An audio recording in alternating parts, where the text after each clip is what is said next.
Hello and welcome to your access point to Washington. I'm Aisha Tanzim. We're live on the floor of the Republican National Convention, which is not in session right now, but you can see the floor behind me. And we're going to talk about the Republican nominee Governor Mitt Romney's foreign policy on Afghanistan and Pakistan.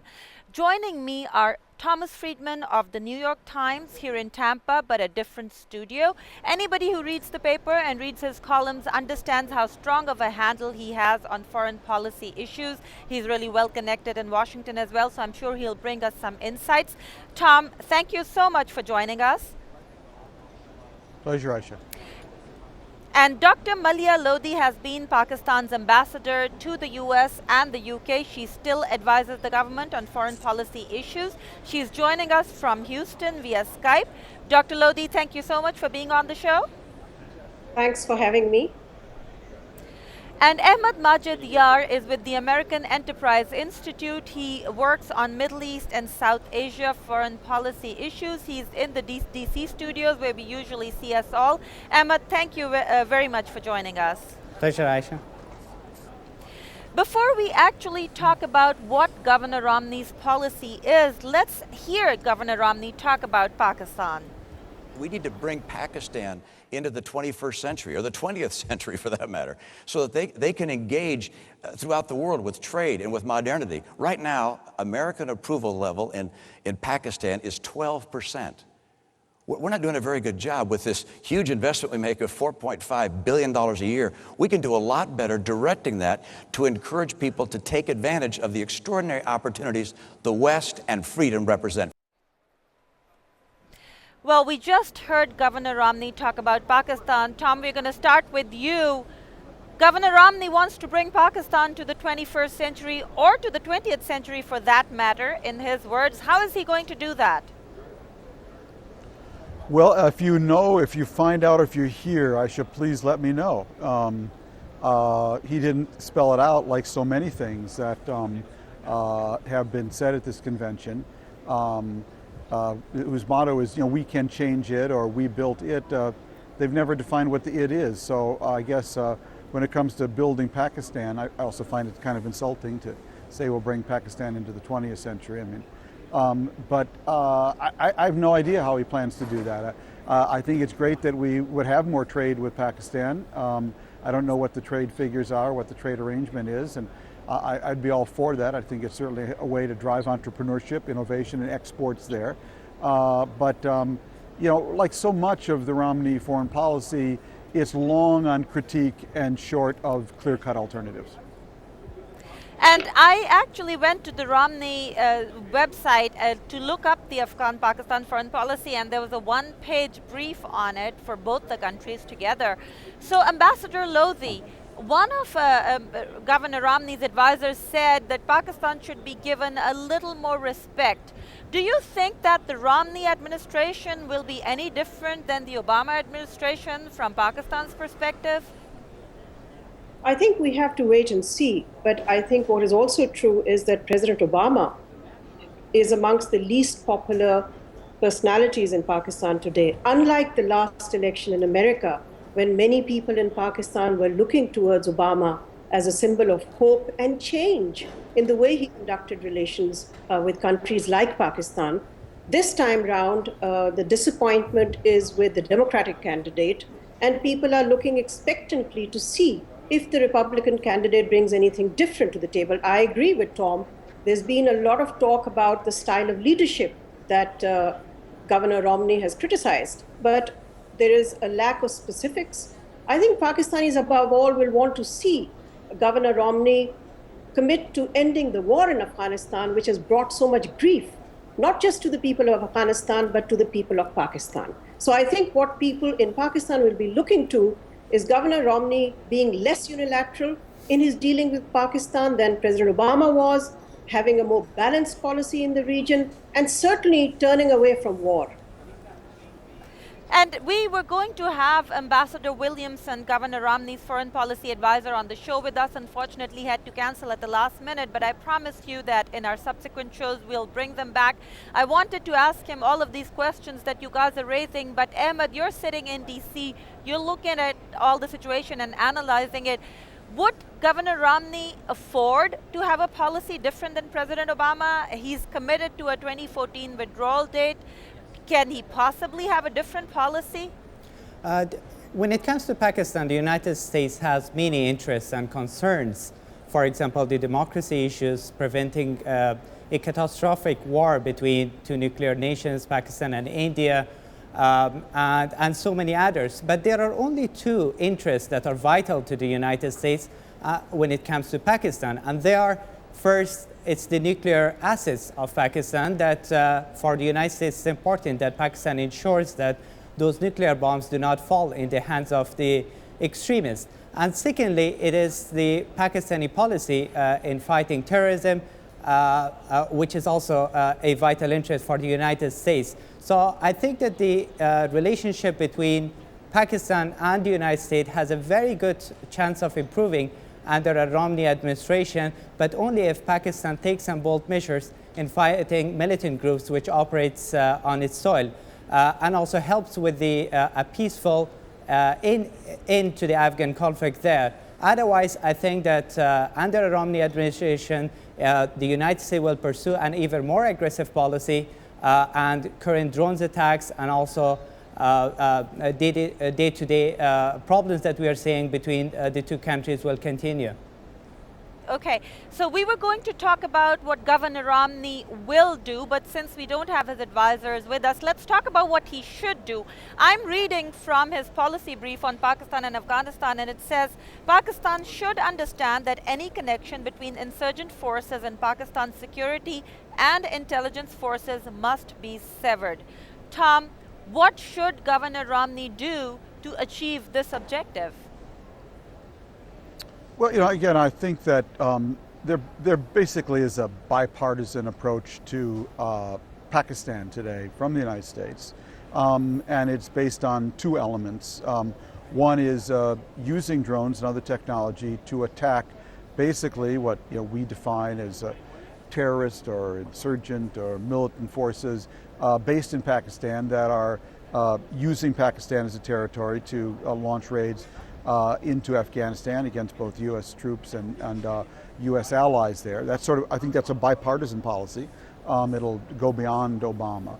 And the second, and I would say this more regrettably, the policy is to win the war in Afghanistan against the Taliban and only then basically dictate terms of a settlement.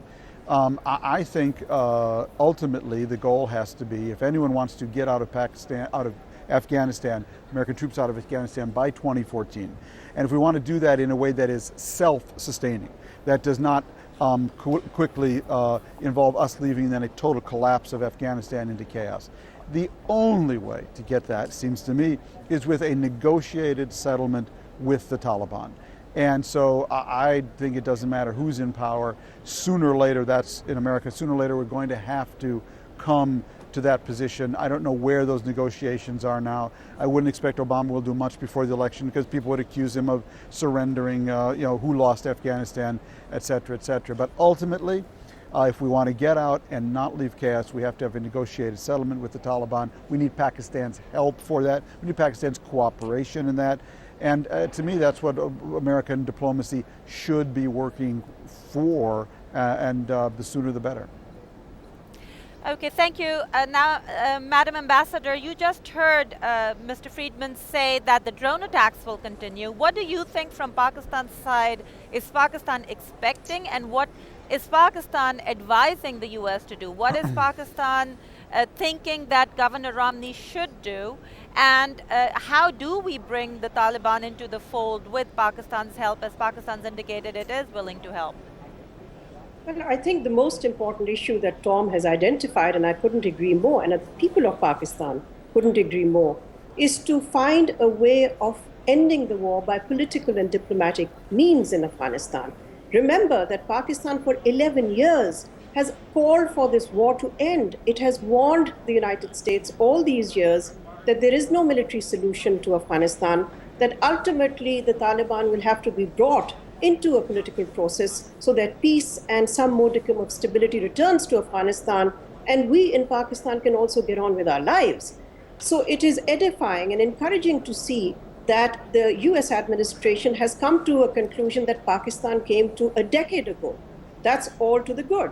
Now, what we will be expecting of Mitt Romney is affirmation of this path towards ending the war in Afghanistan. Remember, Aisha, he has not critiqued President Obama's 2014 deadline for the drawdown of all US combat forces from Afghanistan. In fact, we've seen both candidates not say very much about Afghanistan, and the reason is very simple, that the people of America, like the people of Pakistan, also want this war to end and don't want to see another 10 years of a war that has cost not just America so much in lives and treasure, but it has cost the people of Pakistan and the people of Afghanistan so much. So I think that would be a very critical area. On the drones, Aisha, I would like to add, on the drones, I think the new administration will have to review this policy to ask itself that if it wants to move towards political reconciliation and a settlement in Afghanistan, in other words, to promote peace in the region,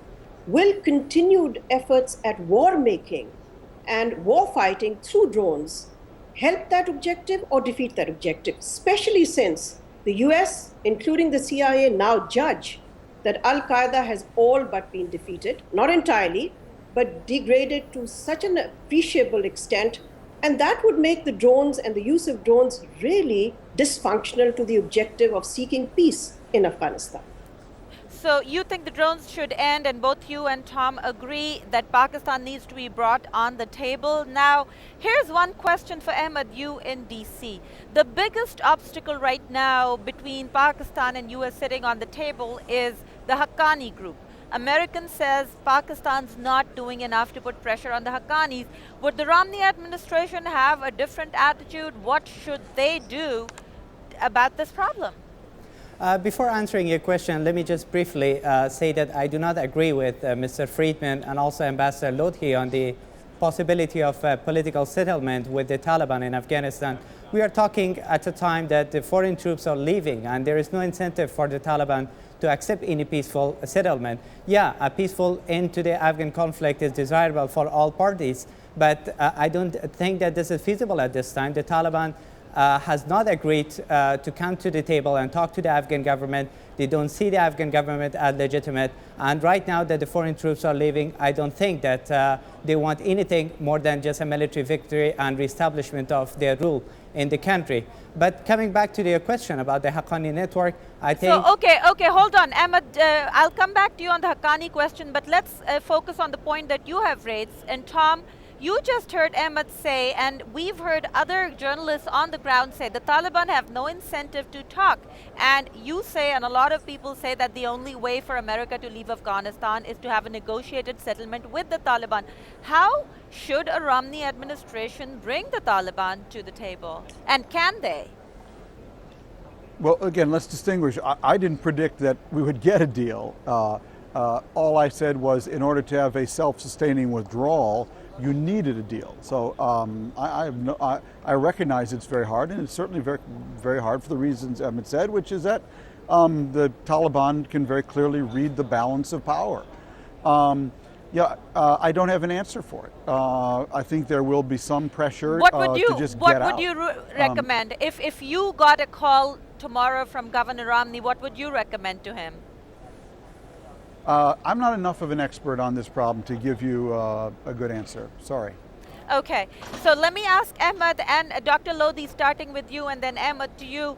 What should Governor Romney do if the Taliban are not willing to talk to the U.S.? First of all, I don't think we can come to judgments and conclusions in such a quick and rash way. We have to test the process. The only way to test the process and to test the interest and the incentive for the Taliban to negotiate is to actually get into a peace process. I think that's what the US administration has tried to do in the last 1 year. But the Obama administration, in having these indirect contacts with the Taliban, after all, the Taliban have been talking to the US administration. Now, of course, we also know that an impasse was reached because of a prisoner exchange that the Obama administration had promised, which was supposed to be the starting point for formal negotiations between all the parties to the conflict. So I think you've already seen 2 or 3 things. One, an indication that the Taliban are interested, that they did enter into direct talks with US representatives. Secondly, that to create the political conditions and the diplomatic space for talks, you actually have to have a peace process. And thirdly, I would say that for Mitt Romney, it would be important to try to continue to test the ground, because what are we then saying if we do not opt for peace and a peace process? Are we then saying that the US should engage in 10 years of war? Clearly, the American people will not support that, and I think rightly so. Nor will the people of the region support continued conflict and continued fighting. We need peace in the region. We need peace because Pakistan must get on with its life and must ensure that there is internal stability. The blowback from this long war in Afghanistan for Pakistan has been terrible. It's been devastating. So I think it's very easy to point fingers at Pakistan, but I think it does. So you think he should test? He should Yes. test the water. So, Yes. Ahmed, Ambassador Lodi made a point that Taliban did enter into peace negotiations, and it didn't go through because some prisoners that they asked to be released weren't released. Should Governor Romney release those prisoners, restart the talks, or do you think the Taliban will not again do this? I think that the continuation of talks with the Taliban that Ambassador Lodi is suggesting is the same flawed policy that the Obama administration has been pursuing over the past 3 years. I think that the talks with the Taliban has done more harm than good. We haven't had any concession on the part of the Taliban. They have not renounced ties with Al-Qaeda. They have not laid down their arms, and they have not accepted to talk with the Afghan government. On the other hand, we've seen that both the United States and the Afghan government have given the Taliban many concessions. And on the issue that Ambassador Lodhi mentioned, that we have to test this process, I think that the talks with the Taliban is not a new issue. The Obama administration has tried it very actively to bring the Taliban on the table for the past 3 years, and it has failed. The Afghan government has been trying it since 2003, but it has also failed. So I don't think that there is any prospect for the talks on the Taliban. And on the other hand, I think that for the Romney administration, it would be more useful to have a clear strategy when it comes to the Taliban. If the Taliban does not accept to come and talk about substance of talk, not just talks about talks, I think that the Romney administration should pursue a more aggressive strategy against the Taliban. First of all, they should designate both the Quetta Shura Taliban and also the Haqqani network as a terrorist entity, so it makes it difficult for them to for their finance and fundraising, and also makes it difficult for certain entities inside Pakistan to continue support for the Taliban. I think the issue of talks has done a lot of harm. First, it has created divisions within Afghanistan. We see a lot of ethnic minorities now rearming their militias in fear of a Taliban return or a backstage deal between the United States and the Taliban. And also it has encouraged Pakistan to continue to support the Taliban as a strategic asset for post-withdrawal time. Okay, so I will let Ambassador Lodi get back to it, but Tom, how do you think Governor Romney should address the Haqqani network issue? How can a Romney administration convince the ISI to put more pressure on the Haqqani network? Well, ultimately, you know, I think this is a larger strategic question that Pakistan has to answer. I mean, Pakistan seems to me a country with huge potential. It's got great human capital, but it's underinvested in both physical infrastructure and the infrastructure of education. And ultimately,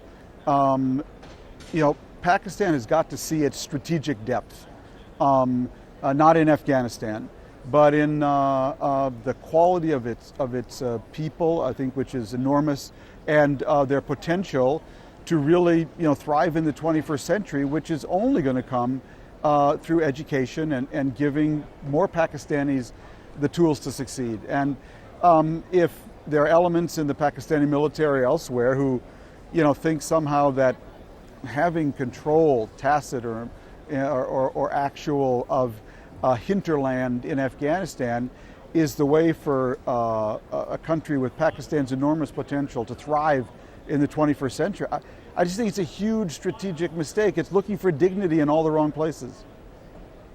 Ambassador Lodi, do you want to Yes. say something on this? Yes. I think, first of all, I'd like to respond to one of your guests. I would simply want to ask, is there an option? Does war really offer itself as an option if we don't go towards a peace process? So I leave that question there. I think that's a question for whichever new administration there is, for them to answer.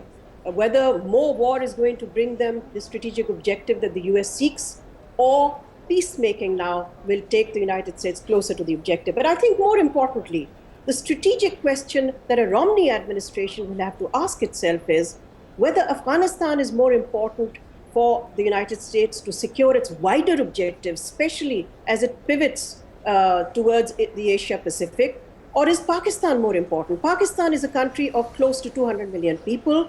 Tom is absolutely right. It is underinvested. But we'd like very much for Pakistan to now continue down a road of economic progress. But we can't do that unless this war in our neighborhood comes to an end. And I think it's important for us to work together. If there is a compelling rationale for Pakistan and the United States to work together, it is the need for peace in our region so that Pakistan can focus on its economic development and the US can focus on securing its objectives to the wider region of the Asia Pacific. So Ambassador Lodi, one of the biggest issues between Pakistan and US for the last several years now, and Secretary of State Clinton has talked about it, Mark Grossman has talked about it, is the Haqqani network, and the US says that Pakistan is just not putting pressure on the group. Aisha, I would characterize the difference differently.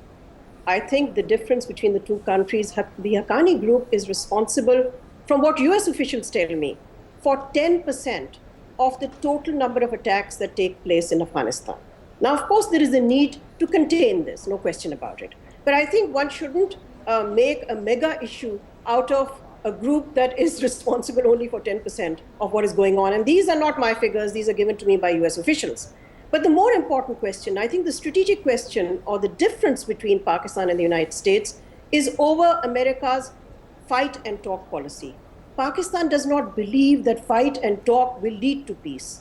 Pakistan believes that the dynamic has to shift from fighting to talking because we've already had close to 11 years of fighting. This has not led to the results that the US wanted, although I think Pakistan and the US have cooperated effectively in degrading Al-Qaeda. That was, after all, America's overriding objectives. It is really not for America now to fight the Taliban. And I think it's important that the Romney administration, in that sense, sort of continues the policy that President Obama has set in recent months, which is to seek what he calls a negotiated peace in Afghanistan. He will find Pakistan, Romney will find Pakistan ready, able, and willing to help the US reach such a destination.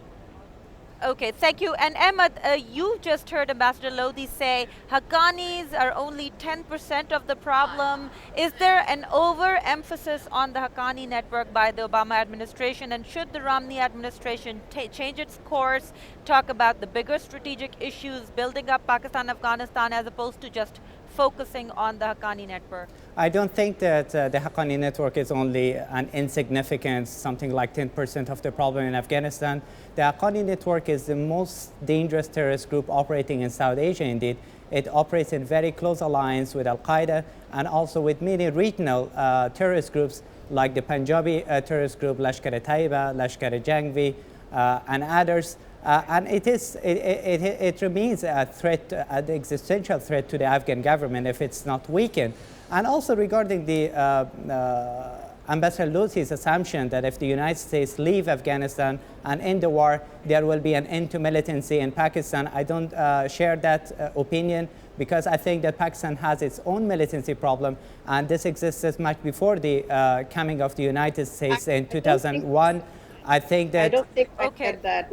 I think you mischaracterized me. I did not say that. I said the end of war is in everyone's interest. I didn't say that would be the end of problems for everyone, but the end of war will give Pakistan an opportunity to try to rebuild its own country. I have one question for Ambassador Lodi, and that is that how is that possible to reach that political settlement? I think that Mr. Friedman was very much honest that he said he just hopes that works, but I don't believe that. Hope is a strategy. We need to have a strategy in Afghanistan. And the question for Ambassador Lodi I have is that as a champion of democracy and women's rights that Okay, she has been in Pakistan, would she Ahmed, accept? I'll let you. Yeah, Ahmed, I'll let Ambassador Lodi get to it, but I want to sum it up in one big question that all three of you can answer. Now, starting with you, Tom, here we have somebody saying, and a lot of other analysts have said that right now the negotiations are not going well, the Taliban are not willing to talk, whereas the US administration cannot leave without a negotiated settlement. Now, only yesterday, several Romney advisors, foreign policy advisors, say that he will stick to a 2014 withdrawal date.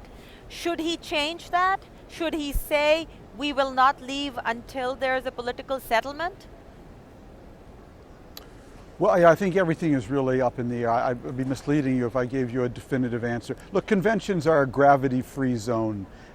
You can say whatever you want here, and especially on issues that are not central to the convention, which obviously foreign policy isn't, and specific Afghan policy.